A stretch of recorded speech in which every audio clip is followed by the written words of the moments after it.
Like AOC was on TV the other day doing an interview, and she was saying, you know, she was calling them undocumented people, and the way to do it is to give them a path to citizenship. Well, how about you know who the fuck they are? For years, Joe Rogan openly defended AOC. He praised her energy, her outsider status, and what she represented. But lately, something changed. Rogan didn't just drift away from her politics, he flipped completely. What we're watching now isn't mild disagreement. It's a full-blown rejection of what he sees as disconnected, unrealistic ideas that no longer match real life. We're going to this ball where all they do is celebrate extravagance and wealth. And you have a dress that says tax the rich. Like, what are you doing? Like, that dress is preposterous posing. Rogan points to one moment that perfectly captures the contradiction. AOC attends a luxury gala celebrating wealth and elites, wearing a designer dress that reads, "Tax the rich." To Rogan, that wasn't activism. It was theater. Protesting wealth while standing inside it, surrounded by it, benefiting from it. In his words, it wasn't brave, it was preposterous posing. Here's the thing. First of all, you've got incompetent use of funds. Like, where does the money go? Exactly. All our tax, where does it go? This idea that if you tax the rich, that all of a sudden all the problems will stop existing. That is so silly. You still have incompetent people that are distributing the money. They'll just create more jobs. There'll be more red tape. And we get more in debt. Yeah. What we got to do is figure out a real plan for engineering our civilization better. Rogan doesn't just criticize AOC's ideas. He shuts down her future outright. According to him, there's no realistic path for her to become president under the Democratic Party. Not because of sexism or conspiracies, but because her policies, messaging, and contradictions don't survive real scrutiny outside social media applause.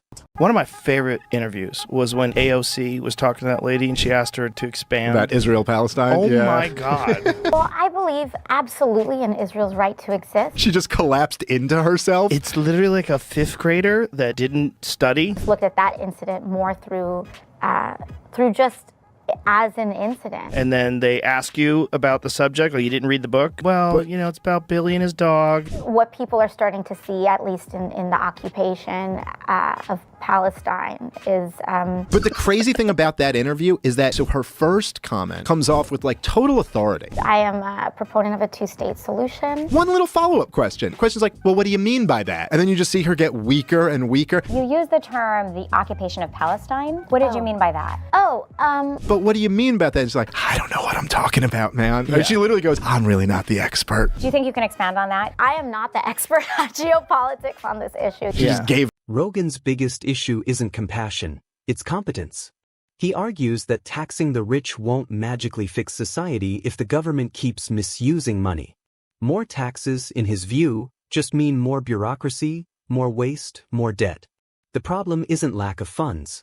It's lack of intelligent distribution. From all parts of the political spectrum, one of the biggest issues that we have when it comes to immigration is the fact that we have an undocumented population. Mm-hmm. Now, you can fix that by trying to build a wall, or you can fix that by trying to document people and create a path to citizenship. Mm-hmm.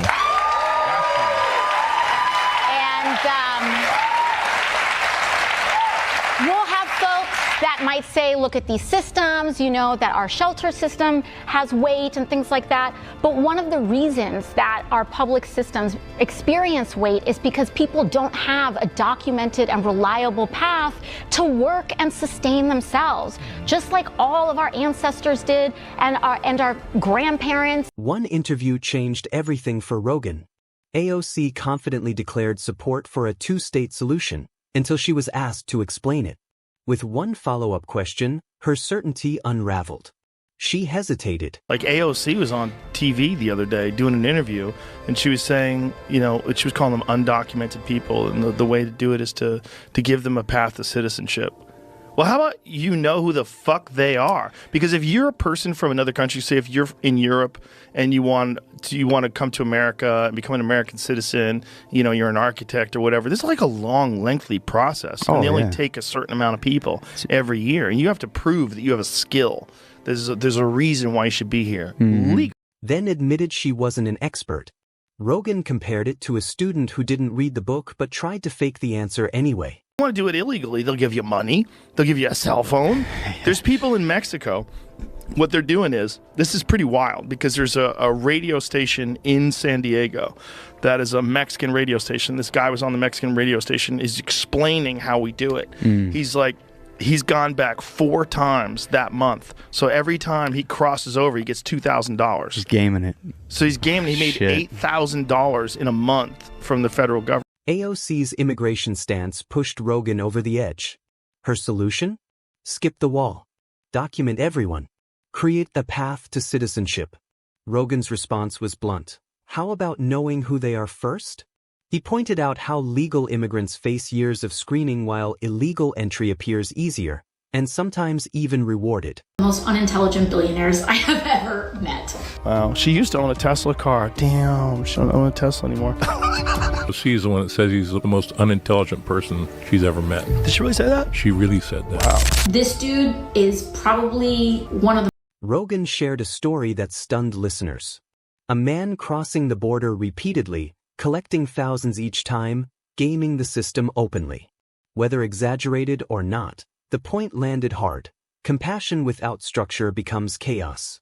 And the people paying for it aren't politicians, they're taxpayers struggling to get by. They're very popular in Miami Beach. She has an 82% margin on that, proving that inside of every socialist is a capitalist trying to get out. You see Kevin O'Leary talking about on CNN? AOC, I have a tremendous amount of respect for. I buy her t-shirts for $39.95, tax the rich. AOC once called Elon Musk one of the most unintelligent billionaires she's ever met. Rogan couldn't believe it. To him, Musk represents rare genius, not because of politics, but because of results. Rogan argues AOC equates agreement with intelligence and disagreement with stupidity. That mindset, he says, is dangerous. And that's good. That's good for everybody. That's how you should be looking at this. Like, wow, we have a brilliant mind that is examining these really fucking corrupt and goofy systems and bringing in a bunch of psychopath wizards. Yeah, well, AOC is the one that says he's the most unintelligent person she's ever met. Did she really say that? She really said that. Wow, I want to meet her friends. They're probably cool. Imagine the conversation you'd have with her friends. If he's the most unintelligent person she's ever met, wow, her friends must be amazing. I want to go to one of those parties. It's probably just like fascinating person after fascinating person. This other thing about Elon. Elon's going to steal everybody's money. He has $400 billion. I'm telling you, he's not going to steal your money. Oh. I'm telling you, that's not what he's doing. What he's doing is he's a super genius that's been fucked with. Okay? And when you've been fucked with by these nitwits that hide behind 3-letter agencies, and you're dealing with one of the smartest people alive, and he helps Donald Trump get into office, and he goes, I want to find out what kind of corruption is really around. Well, you fucked up. You fucked up and picked the wrong psychopath on the spectrum, because he's going to hunt you down.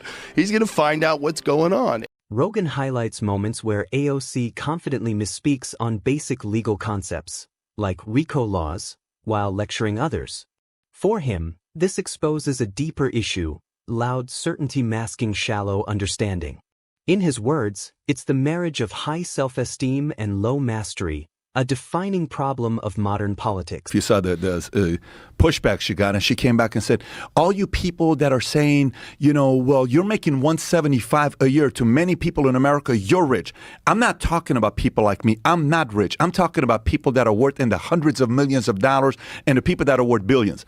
It's always the person that's slightly richer than you that's rich. You are going to this ball where all they do is celebrate extravagance and wealth, and you have a dress that says tax the rich. Like, what are you doing? Like, that dress is preposterous posing. And then she was asked the next day because she got trashed for it. I don't know. Rogan's final point cuts deeper than AOC herself. America doesn't have a revenue problem. It has a leadership problem. Trillions are spent. Debt explodes. Infrastructure fails. Taxing the rich harder won't fix mismanagement. Until politicians focus on building systems instead of slogans, nothing changes. And Rogan believes AOC represents everything that's gone wrong with that mindset.